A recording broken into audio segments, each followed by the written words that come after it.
사도행전은 예수님께서 부활 승천하시면서 주신 땅끝까지 이르러 나의 증인이 되라라는 말씀에 따라서 예수님의 제자들이 어떻게 순종하였고 그 결과로 교회가 어떻게 세워졌고 또 어떻게 부흥해 왔는가, 이것을 말씀하고 있습니다.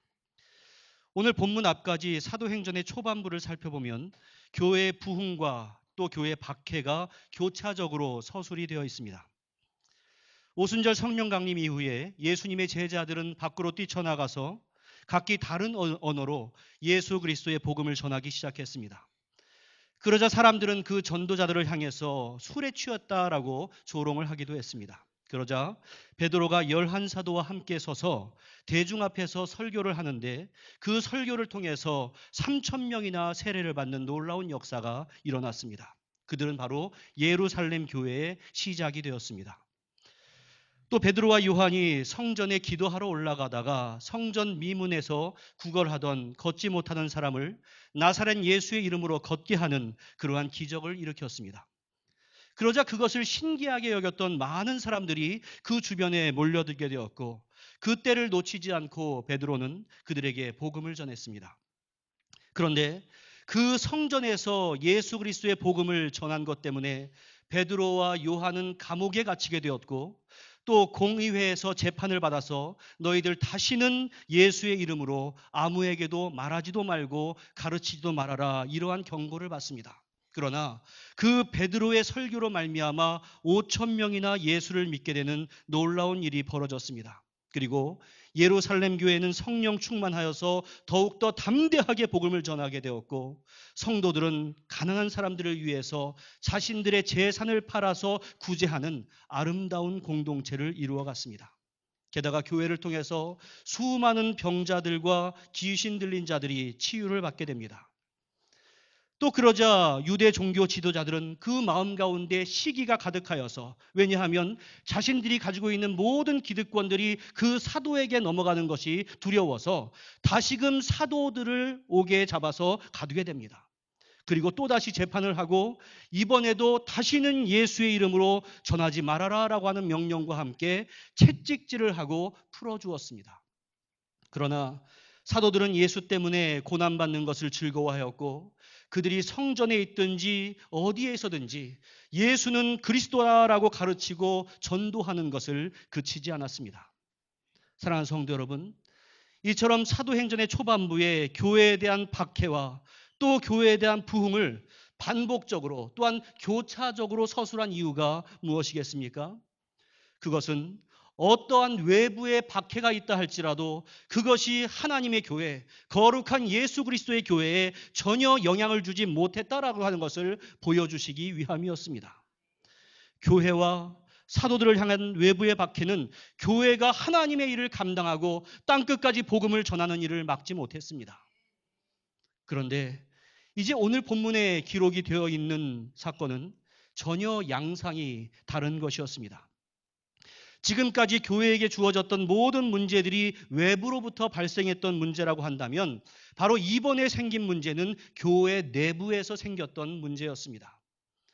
이처럼 교회 내부에서 어떠한 문제가 발생이 됐다면 우리는 어떤 문제가 나쁜 일로 인해서 시작되었을 것이다 라고 예상을 해볼 수 있습니다.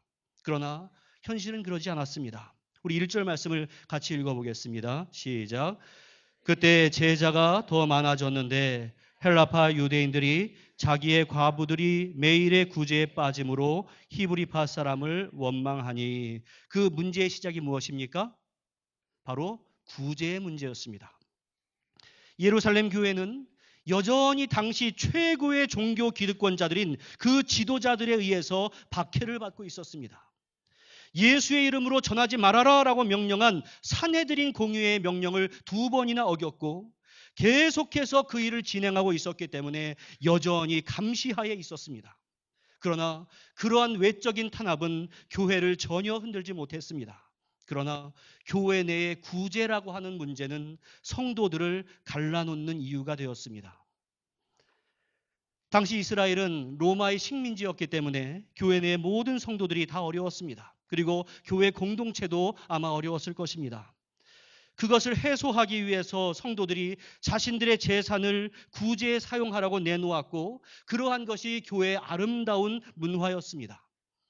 당연히 교회에서는 사도들을 중심으로 어려운 사람들을 도왔을 것이고, 성도들은 구제에 모든 초점을 맞추고 큰 관심을 가지고 구제가 어떻게 벌어지는 것인가라고 지켜보게 되었을 것입니다.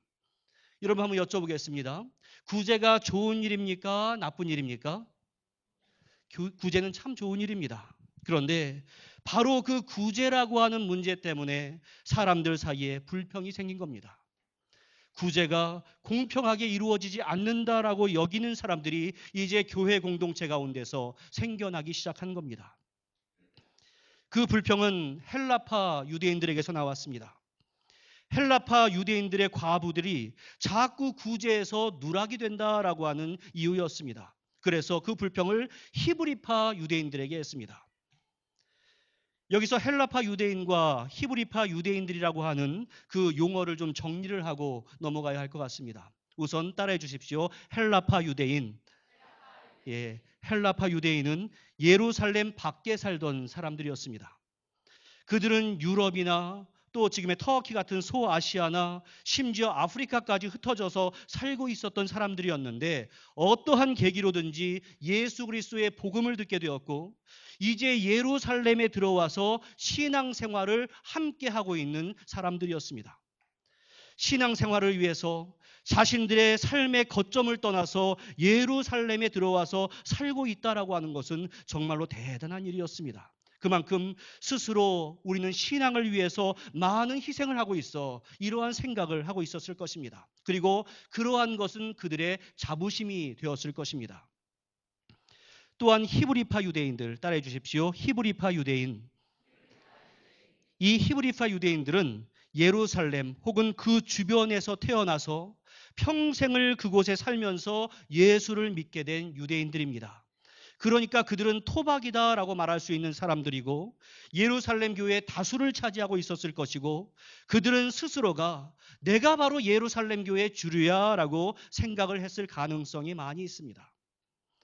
이 두 부류는 전혀 다른 문화적인 배경을 가지고 있었고, 심지어 같은 공동체에 있었지만 언어조차도 통일이 되지 못했습니다.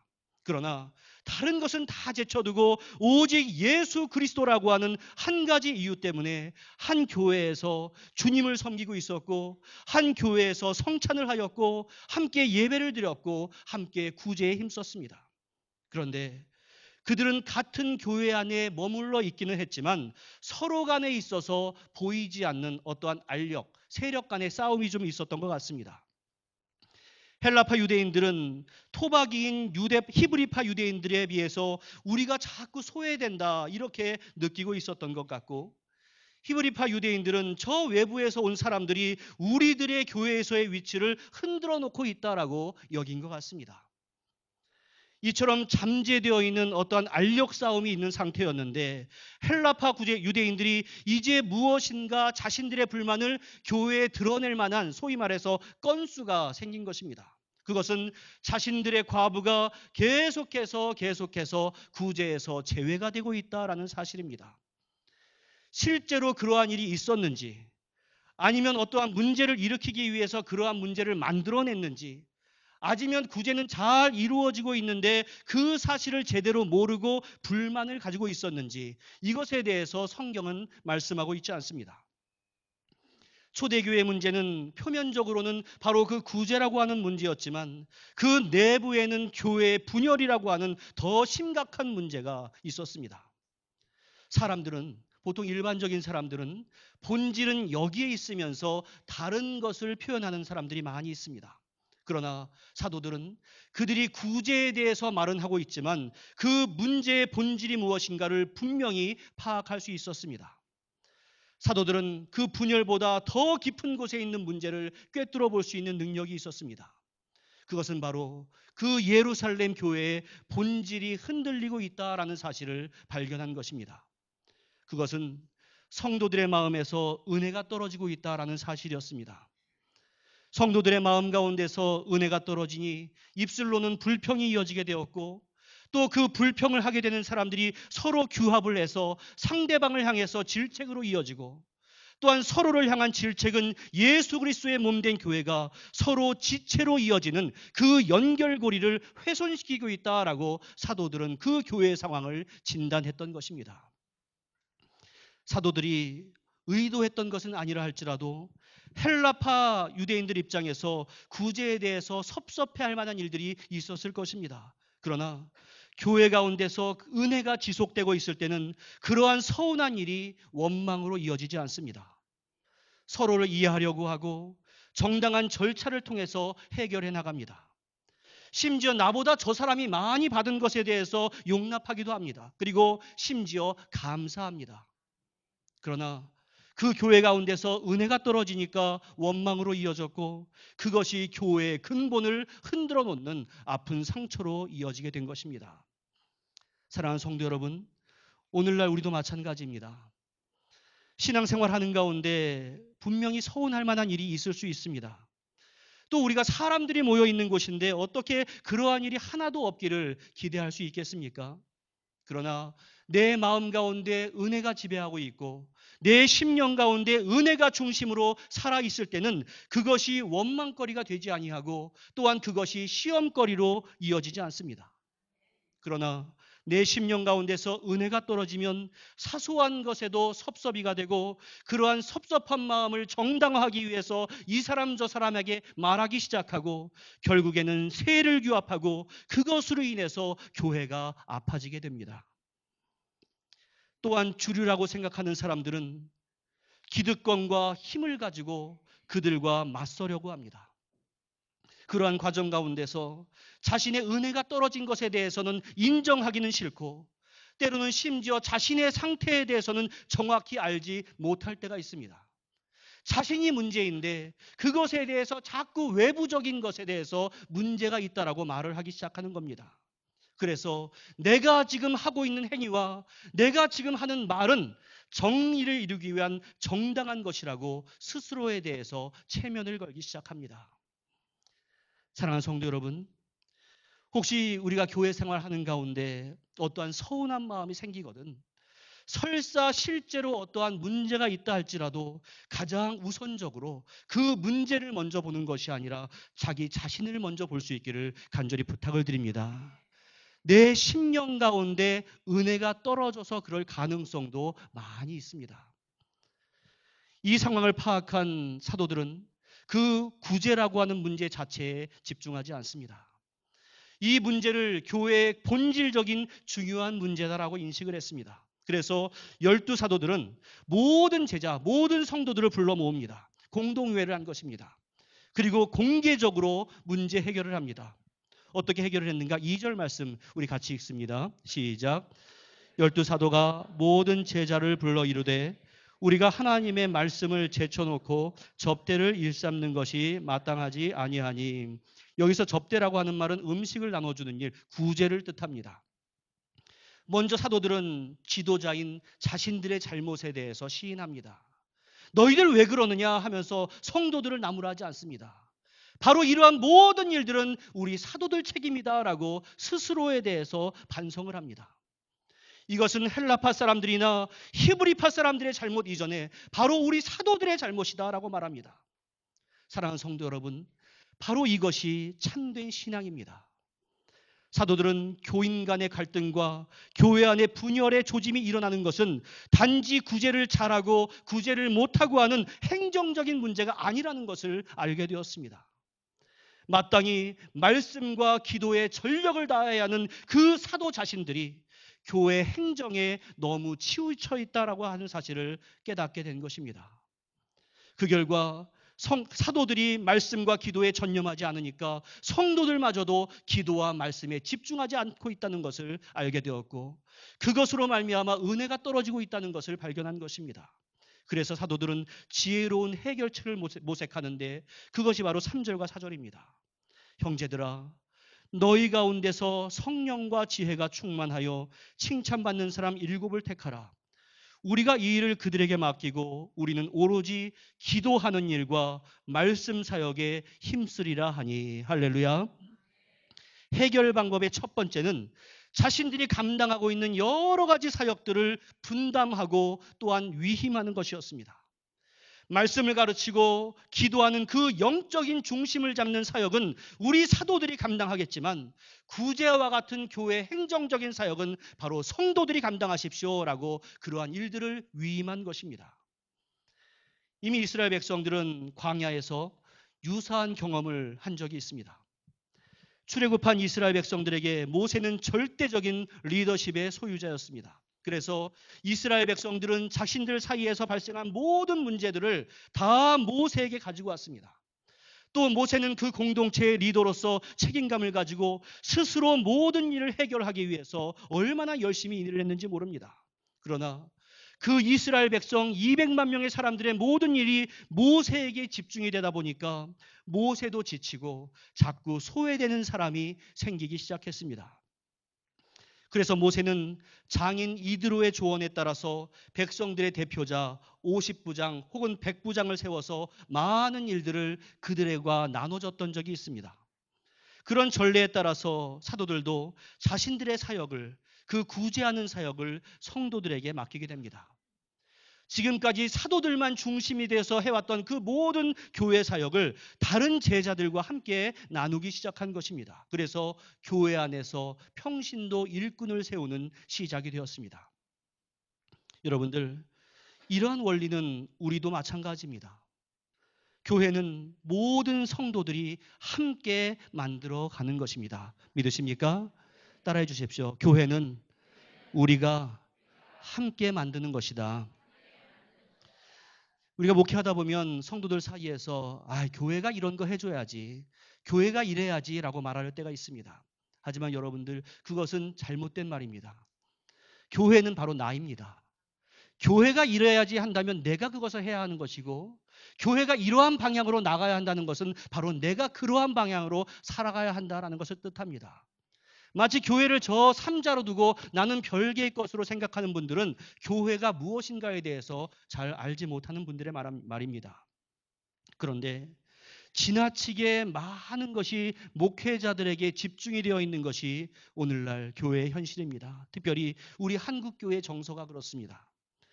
지금 한국교회에서 들려오는 여러 가지 매스컴들을 통한 잡음들은 사실 그러한 문제에서 기인하는 경우가 많이 있습니다.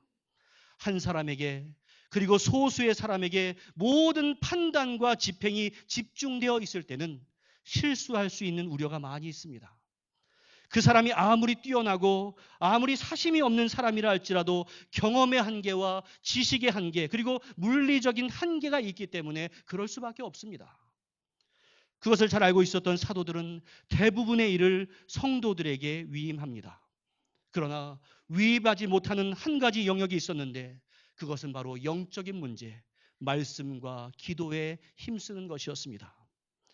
우리 성경은 단지 지금은 말씀과 기도에 힘쓰는 것 정도로 되어 있지만 이전 성경에서는 말씀과 기도에 전무한다, 집중한다라고 번역이 되어 있습니다. 그것은 교회 가운데서의 모든 사역들은 다 성도들에게 위임할 수 있지만 말씀과 기도의 중심을 잡는 사역은 여전히 사도들에게 있다라는 것을 가르쳐주기 위함이었습니다.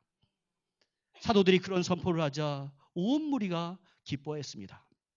그 기쁨은 그 사도들이 다른 것에 신경 쓰지 아니하고 영적인 사역에만 집중할 수 있게 된 것에 대한 기쁨이었고, 그 많은 성도들이 함께 사역에 동참할 수 있게 되었다라는 그러한 기쁨이었습니다. 그리고 그 성도들 가운데 7명의 리더를 세우게 됩니다. 우리들은 그분들을 7집사라고 알고 있는데 당장 오늘 본문에는 그분들이 집사다라고 하는 언급은 없습니다. 그러나 사도행전 21장 8절에 7집사 중 하나인 전도자 빌립 이러한 말씀을 통해 볼 때 여러 가지 신학적인 논쟁이 있다 할지라도 그분들을 집사라고 부르는 것에 대해서는 큰 무리가 없을 것 같고, 굳이 집사라 부르지 않는다 할지라도 이제 교회에 평신도 리더들이 생기게 된 것입니다. 그런데 그 리더들을 세울 때 기준이 무엇이었는가 보십시오. 다시 3절로 돌아가셔서 3절에 빨간 글씨가 안 나오네요. 3절로 돌아가서 보십시오. 따라해 주십시오. 성령과 지혜가 충만하여 칭찬을 받는 사람. 바로 그분들이 리더의 조건이었습니다. 그들은 평신도 사역자들을 세우는 데 있어서 세상적인 기준을 세우지 않았습니다. 그분들의 학식이 어떠한지, 그분들의 재산이 얼마인지, 그분들의 사회적인 위치가 어떠한지 이것은 고려 대상이 아니었습니다. 그래서 5절의 말씀을 보면 믿음과 성령이 충만한 7사람을 교회 리더로 세웁니다. 사랑하는 성도 여러분, 제가 한국에서 어떠한 교회를 방문했는데 그 성도들 사이에서 우리 교회 장로님, 우리 교회 안수 집사님의 사회적인 위치가 이 정도는 되어야지, 이러한 말을 들은 적이 있습니다. 하지만 여러분, 이러한 생각이 얼마나 위험한 생각인지 아십니까? 그것은 세상의 가치관이 그대로 교회를 지배하는 결과를 낳게 됩니다. 세상에서의 탁월한 리더십과 전문성이 오히려 교회 가운데서 실패할 수도 있습니다. 심지어 믿음이 없고 성령 충만하지 않는 리더가 세워질 때 그가 가진 전문성이 오히려 하나님의 일을 막고 교회를 흔들어 놓고 심지어 교회를 깨뜨려 놓을 수도 있습니다. 자신이 세상에서 자신의 방법으로 성공을 했기 때문에 교회에서도 그 방법, 그 경험으로 교회를 운영해도 될 것이다라고 생각을 하기 때문에 그렇습니다. 그렇다고 해서 제가 물론 각자의 재능과 달란트를 무시하자라는 말씀은 아닙니다. 여러분들 각자가 가지고 있는 그러한 달란트는 교회 가운데서 크나큰 자산이고 하나님의 영광을 위한 도구가 될 수 있고 하나님 나라 확장을 위한 귀한 사역의 이유가 될 수 있습니다. 그러나 우리에게 아무리 많은 달란트가 있다 할지라도 그 어떤 것도 믿음과 성령을 앞서 나갈 수는 없습니다. 특별히 성령 충만이 무엇입니까? 기도 크게 하고 방언을 말하고 어떤 이적이 행해지고 그러한 것이 성령 충만입니까? 성령 충만은 예수 그리스도의 말씀 중심으로 삶의 우선순위를 세우고 하나님의 주권하에서 나의 모든 생활의 질서를 세우는 것, 바로 그것이 성령 충만입니다. 그리고 바로 초대교회에서 새로운 리더를 세우던 방식이었습니다. 그처럼 성령의 지배를 받고 성령을 마음을 가지고 생각하고 성령 때문에 결정하는 그러한 인생이 되다 보니 그는 말씀을 통해서 새로운 삶을 사는 것이 당연했고 그로 말미암아서 교회 가운데서 사람들의 칭찬을 받는 것은 지극히 당연한 일이었습니다. 성령과 지혜가 충만한 사람은 스스로 내가 드러나려고 애를 쓰지 않아도 빛이 다른 사람에게 드러나는 것처럼 주위로부터 칭찬과 인정을 받을 수밖에 없습니다. 저는 우리 모든 광명교회 성도들이 이러한 신앙 인격을 가질 수 있기를 바랍니다. 이처럼 사도들은 말씀과 기도에 전념하고 7 집사를 세워서 교회 실무를 감당하게 하는 일에 대해서 온 무리가 기뻐하였고 사도들은 그들에게 안수함으로 인해서 대표성을 인정해 주었습니다. 그로 인해서 교인들 사이에서 일어났던 원망이 사라지고 그 모든 성도들이 함께 기쁨을 회복할 수 있었습니다. 그리고 여기서 한 가지 더 볼 것이 있는데 7명의 집사들의 이름을 보니까 다 헬라식 이름이었습니다. 아까 어떤 두 개의 파가 있다고 그랬죠? 헬라파 유대인, 히브리파 유대인 그랬는데 여기에 7명의 집사의 이름을 보니까 모두가 다 헬라식의 이름입니다. 따라서 100% 확증은 할 수 없지만 대부분이 헬라파 유대인들 가운데서 그 실무자들이 세워진 것으로 보입니다. 헬라파 유대인의 과부들이 구제에서 소외되곤 하자 그 일을 감당할 수 있는 사람들을 모두를 다 헬라파 사람들로 택해서 세우는 결정을 교회에서 과감하게 한 것입니다. 헬라파와 히브리파 사람들을 안배해야 한다거나 동수로 해야 한다거나 하는 논쟁과 힘겨름 없이 단번에 교회 가운데서 합의가 이루어진 것입니다. 여러분들 왜 그랬겠습니까?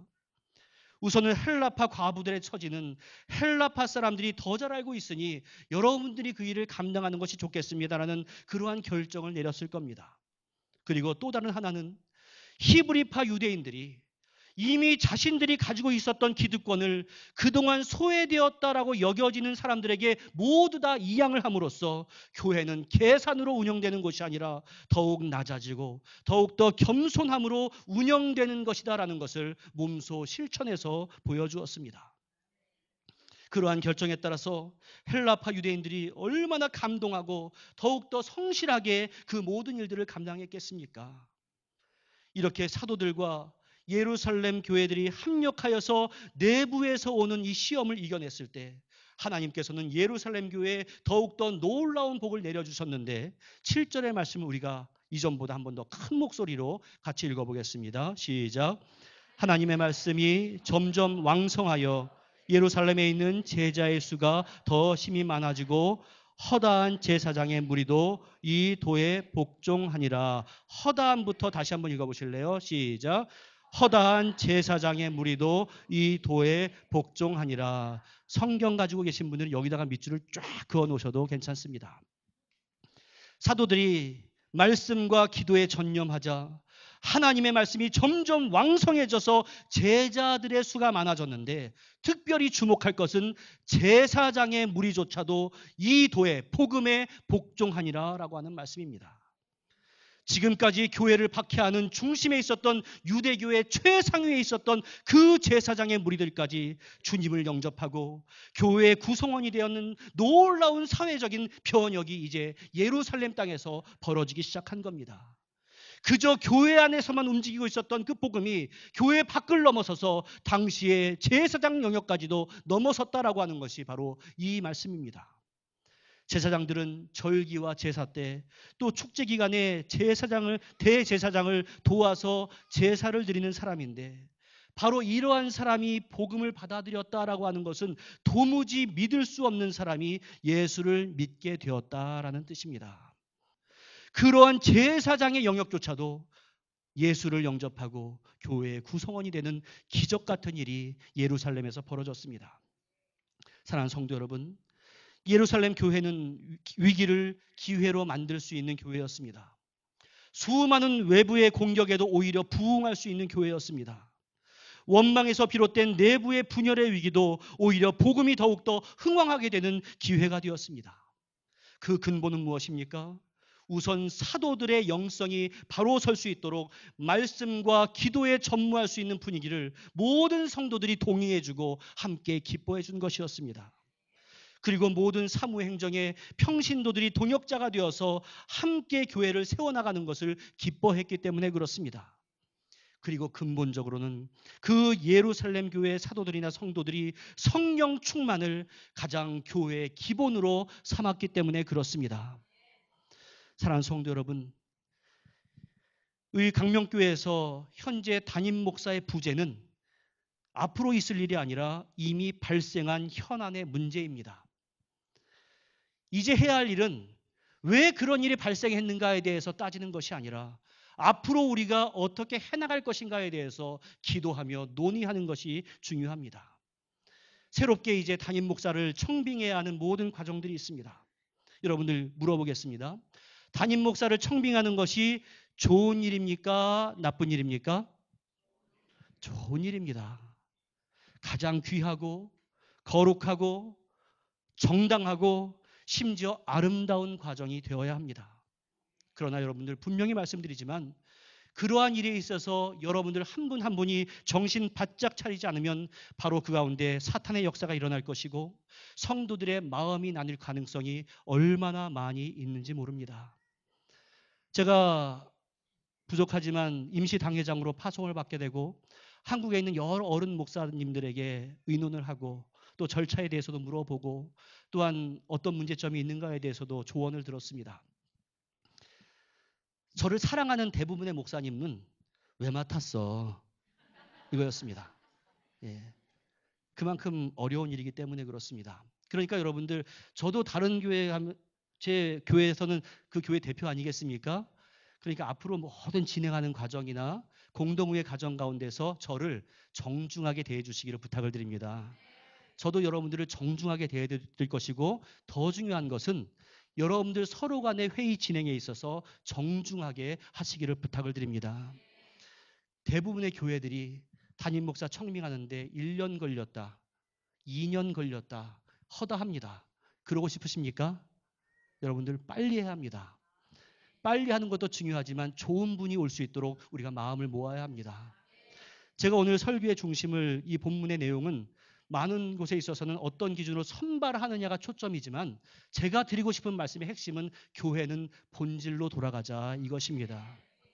사도행전을 여러 관점으로 볼 수 있지만 그 중심 주제 가운데 하나는 사람을 크게 생각하면 하나님이 작아지지만 하나님을 크게 생각하면 사람이 작아진다 이것입니다. When people are big, God is small입니다. 여러분, 이 청빙의 과정이 절대로 사람들의 생각과 사람들의 목소리가 커지는 때가 되지 않았으면 좋겠습니다. 내가 목소리를 크게 내고 내가 무엇인가 행하지 않으면 큰일이 발생하고 모든 일이 올바로 이루어지지 않을 것처럼 착각하지 마시기를 부탁을 드립니다. 우선은 하나님을 믿으시고 우선은 성도들을 서로 믿는 그러한 과정들이 되었으면 정말로 좋겠습니다. 그렇다고 해서 오해하지 마십시오. 성도들끼리 아무 말도 하지 말아라. 회의 시간에 입 다물고 있어라. 이러한 말은 아닙니다. 다른 여러 가지 의견이 존재한다는 것은 마음이 나뉜다는 것이 아닙니다. 교회의 주권은 성도들에게 있습니다. 교인들에게 있습니다. 그렇기 때문에 여러분들은 각자의 의견들에 대해서 정중하게 말할 수 있고 그렇게 말하는 것이 건강한 교회입니다. 그러나 장로교의 핵심인 그 민주주의의 근간을 인정하셔서 다양한 논의가 있다 할지라도 어떠한 의견이 모아졌으면 설사 그것이 내 의견과 다르다 할지라도 함께 순복하며 주님을 믿고 의지하면서 모든 힘을 합치는 것, 이것이 바로 하나님 앞에서 정직한 성도의 모습이고 그것이 바로 하나님을 크게 보는 사람의 태도이고 다른 성도들을 믿을 수 있는 사람들의 태도입니다. 하나님을 크게 생각하는 방책은 성령 충만 외에는 다른 길이 없습니다. 성령 충만은 다른 방법이 없습니다. 말씀과 기도를 통해서 이루어집니다. 이때는 여러분들이 목소리 크게 내고 무엇인가 하려고 했을 때가 아니라 말씀으로 돌아가야 하고 더욱더 기도에 힘써야 하는 기간들입니다. 그것이 몇 달이 될지는 저도 지금은 모르겠습니다. 그것이 얼마나 이루어질지 저도 모르겠습니다. 개인적으로는 짧았으면 참 좋겠습니다. 그리고 중직자들은 어떤 직책을 가진 분일수록 더욱더 겸손한 마음을 가지고 성도들을 돌볼 수 있어야 합니다. 그 교회 가운데 광명교회 그 어떠한 것도 교회의 평안과 성도들의 하나됨보다 앞서 나갈 것은 아무것도 없습니다. 성령이 충만할 때 인간적인 섭섭함과 원망의 요소들이 오히려 신앙의 성장을 이루는 전화위복의 기회가 되었고 저는 분명히 이 광명교회가 그러한 교회가 되었으면 좋겠고 이미 그러한 실력을 가진 교회라고 믿습니다. 이 어려운 때에 다시 한번 말씀의 회복이 일어나고 다시 한번 기도의 운동이 일어나기를 바랍니다. 모였을 때 이런저런 얘기를 하는 것이 아니라 우선적으로 기도할 수 있는 공동체가 되기를 부탁을 드립니다. 그리고 성도들은 지체의식을 가지고 이전보다 2배나 3배나 더 교회를 의지하고 또 교회를 신뢰하고 장로님을 중심으로 교역자들을 중심으로 하나가 되는 그러한 역사들이 많았으면 참 좋겠습니다. 그러할 때 제사장들마저 주님을 영접하는 기적과 같은 일이 예루살렘 교회에 벌어졌던 것처럼 우리가 상상하지도 못했던 놀라운 기적의 역사가 광명교회에 임하게 될 것입니다. 위기를 분열과 다툼이 아니라 교회의 본질을 찾고 오히려 회복의 기회로 삼았던 초대 예루살렘 교회를 본받아서 더욱더 주님께 매달리는 광명교회 모든 성도들이 될 수 있기를 주님의 이름으로 간절히 축원합니다. 기도하겠습니다.